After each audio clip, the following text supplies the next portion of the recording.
Hi all welcome back to my YouTube channel. Okay, ಇವತ್ತು Uttara Karnataka special ಎಣ್ಗಾಯಿ ಮಾಡೋದು ಹೇಗಂತ ನೋಡೋಣ ಅಂತ.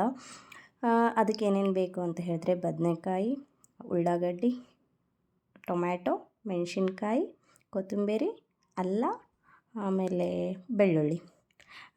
ಬದನೆಕಾಯಿ ಚಿಕ್ಕ ಚಿಕ್ಕದಿದ್ರೇ ಚೆನ್ನಾಗಾಗೋದು, ಎಲ್ಲ ಪೂರ್ತಿನೂ ಹಾಕ್ಬೋದು. ಓಕೆ, ಇವಾಗ ಹೇಗೆ ಮಾಡೋದಂತ ನೋಡೋಣ. ಅದನ್ನೇನು ಮಾಡೋಣ ಅಂತ ಹೇಳಿದರೆ, ಬದನೆಕಾಯಿನ ಚೆನ್ನಾಗಿ ಅದು 4 ಪೀಸ್ ಆಗೋ ಥರ ಸ್ವಲ್ಪ ಅದನ್ನು ಇದು ಮಾಡ್ಕೊತೀವಲ್ವ, ಅದು ತುಂಬಕ್ಕೆ ಬರಬೇಕು. ಸೊ ಹಾಗಾಗಿ 4 ಪೀಸ್ ಮಾಡ್ಕೊಳ್ಳೋಣ. ಮಾಡಿಕೊಂಡು ಒಂದು ಸೈಡ್ ನಾವೇನು ಮಾಡೋಣ, ಈ ಕಡೆ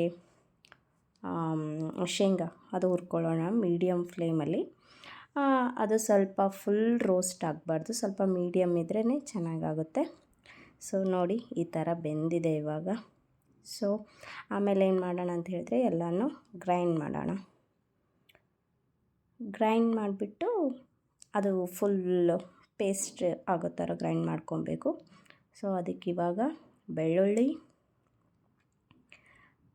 ಕೊತ್ತಂಬರಿ, ಅಲ್ಲ, ಶುಂಠಿ, ಆಮೇಲೆ ಹಸಿಮೆಣಸಿನ್ಕಾಯಿ, ಆಮೇಲೆ ಈರುಳ್ಳಿ, ಇದನ್ನೆಷ್ಟು ಹಾಕಿ ಗ್ರೈಂಡ್ ಮಾಡ್ಕೊಳ್ಳೋಣ.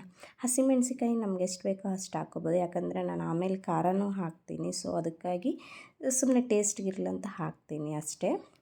ಅದು ಬದನೆಕಾಯಿ ಹೆಚ್ಚಿರ್ತೀವಲ್ಲ, ಹಾಗೆ ಇಟ್ಕೋಬೇಡಿ, ಒಂದು ನೀರಲ್ಲಿ ಹಾಕಿ ಇಟ್ಕೊಳ್ಳಿ. ಓಕೆ, ನೆಕ್ಸ್ಟ್ ಗ್ರೈಂಡ್ ಮಾಡಬೇಕು ಚೆನ್ನಾಗಿ ಪೇಸ್ಟ್ ಆಗೋವರೆಗೂ.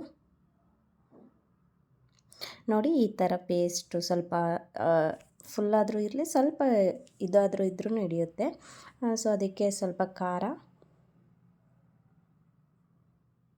ಅಚ್ಚ ಖಾರದ ಪುಡಿ, ಆಮೇಲೆ ಅದಕ್ಕೆ ಸ್ವಲ್ಪ ಉಪ್ಪು,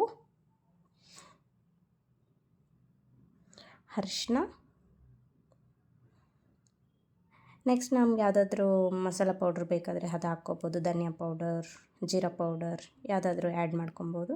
ಅದನ್ನು ಚೆನ್ನಾಗಿ ಕಲಸಿ ಅದಕ್ಕೆ ಚೆನ್ನಾಗದು ಪೇಸ್ಟಿಗೆಲ್ಲ ಚೆನ್ನಾಗಿ ಇದು ಮಾಡಬೇಕು. ಖಾರ ಆಗಿಲ್ಲ, ಸೊ ಅದಕ್ಕೆ ಇನ್ನೂ ಸ್ವಲ್ಪ ಖಾರ ಆ್ಯಡ್ ಮಾಡ್ಕೊತಾ ಇದ್ದೀನಿ. ಚೆನ್ನಾಗಿ ಮಿಕ್ಸ್ ಮಾಡಿಕೊಂಡು, ಅದು ಚೆನ್ನಾಗಿ ಮಿಕ್ಸ್ ಆಗಬೇಕು, ಯಾಕಂದರೆ ಎಲ್ಲನೂ ಮಿಕ್ಸ್ ಮಾಡಿಕೊಂಡ್ರೆ ಎಲ್ಲದಕ್ಕೂ ಹತ್ತುತ್ತೆ. ಸೊ ಈ ಥರ ಅದನ್ನ ಕಟ್ ಮಾಡಿಟ್ಕೊಂಡಿದ್ವಲ್ವ, ಅದಕ್ಕೆ ಈ ಥರ ಅದು ಒಳಗಡೆ ಮಾಡ್ಕೊಂಡಿರ್ತೀವಲ್ವ, ಅದು ಒಳಗಡೆ ಚೆನ್ನಾಗಿ ಹೋಗಬೇಕು. ಸೊ ಹೀಗೆ ಮಾಡ್ಕೊಳ್ಳಿ. ಹಾಗೆ ಎಲ್ಲದನ್ನು ಮಾಡಿಕೊಂಡು ಒಂದು ಸೈಡ್ಗೆ ಇಟ್ಕೊಳ್ಳೋಣ. ಸೊ ನೋಡಿ, ಎಲ್ಲದು ಆಗಿದೆ, ಒಂದು ಸೈಡ್ ಇಟ್ಕೊಳ್ಳೋಣ. ನೆಕ್ಸ್ಟ್ ಏನಂತ ಹೇಳಿದರೆ, ಓಕೆ, ಇದು ಹಚ್ಚಿ ಒಗ್ಗರಣೆಗೆ ಹಾಕೋಣ. ಅದನ್ನ ಇದು ಇಟ್ಟೆ. ಸಿಲ್ವರ್ದಲ್ಲೇ ಮಾಡೋದು ಈಸಿ, ಯಾಕಂದರೆ ಇದು ಸ್ಟೀಲ್ದು ಬೇಗನೆ ಹೊತ್ತೋಗ್ಬಿಡುತ್ತೆ. ಬಟ್ ಸಿಲ್ವರ್ದಲ್ಲಿ ಅಡುಗೆನೂ ಟೇಸ್ಟ್ ಆಗುತ್ತೆ, ಇದು ಸ್ಟೀಲ್ಗಿಂತ ಕಂಪೇರ್ ಮಾಡಿದರೆ. ಸೊ ಇವಾಗ ಜೀರಿಗೆ, ಸಾಸಿವೆ ಹಾಕ್ಕೊಂಡು ಎಣ್ಣೆ ಕಾದ್ಮೇಲೆ ಮತ್ತು ಇದು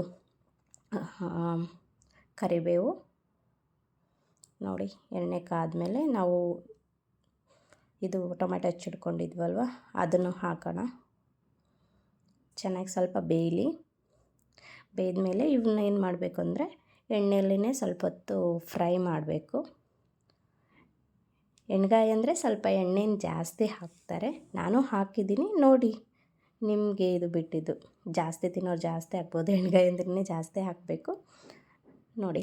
ಓಕೆ, ನೆಕ್ಸ್ಟ್ ಅದು ಫ್ರೈ ಆದಮೇಲೆ ಚೆನ್ನಾಗಿ ನಾವು ಅದು ಇದು ಮಾಡಿಟ್ಟಿದ್ವಲ್ವ, ಅದರದ್ದು ಸ್ವಲ್ಪ ನೀರು ಹಾಕಿ, ಎಲ್ಲರೂ ಇಷ್ಟೇ ಗಟ್ಟಿ ಮಾಡ್ಕೊತಾರೆ, ನಾನು ಸ್ವಲ್ಪ ನೀರು ಮಾಡ್ಕೊಂಡಿದ್ದೀನಿ ಅಷ್ಟೇ. ಯಾಕಂದರೆ ಆಮೇಲೆ ಅದು ಕುದ್ಮೇಲೆ ಇದಾಗುತ್ತಲ್ವ, ಅದಕ್ಕೆ ನೋಡಿ ಅಷ್ಟು ಬಿಟ್ಟು ಕುದಿಯೋಕ್ಕೆ ಬಿಡಬೇಕು. ಒನ್ಸ್ ಟೆಸ್ಟ್ ಮಾಡಿ ಕುದ್ದಿದೆಯೋ ಇಲ್ಲೋ ಅಂತ. ನಾನು ಟೆಸ್ಟ್ ಮಾಡಿದಾಗ ಕುದ್ದಿತ್ತು. ಅದೇ ಸ್ವಲ್ಪ ಎಣ್ಣೆಯಲ್ಲಿ ಫ್ರೈ ಆದಮೇಲೆ ನೀರು ಹಾಕಿ 10 ಮಿನಿಟ್ಸ್ ಮುಚ್ಚಿಟ್ರೆ ಕುದ್ದೋಗ್ಬಿಡುತ್ತೆ, ಯಾಕಂದರೆ ಚಿಕ್ಕದಿದೆ ಅಲ್ವಾ. ಓಕೆ, ಇವಾಗ ರೆಡಿ ಆಯಿತು ನೋಡಿ, ಹೀಗೆ ಕಾಣಿಸ್ತಾ ಇದೆ. ಎಣ್ಗಾಯಿ ಪಲ್ಯ ರೊಟ್ಟಿ ತಿಂತಾಯಿದ್ರೆ ಚೆನ್ನಾಗಿರುತ್ತೆ. ನೀವು ಟ್ರೈ ಮಾಡಿ, ಹೇಗಿದೆ ಅಂತ ಕಮೆಂಟಲ್ಲಿ ಹಾಕಿ. ನಾವು ತಿಂದೆ ಚೆನ್ನಾಗಿತ್ತು, ನೀವು ಟ್ರೈ ಮಾಡಿ. Thanks for watching. ಯಾರು ಸಬ್ಸ್ಕ್ರೈಬ್ ಮಾಡದೆ ನೋಡ್ತಾ ಇದ್ದೀರಾ ಪ್ಲೀಸ್ ಸಬ್ಸ್ಕ್ರೈಬ್ ಮಾಡಿ.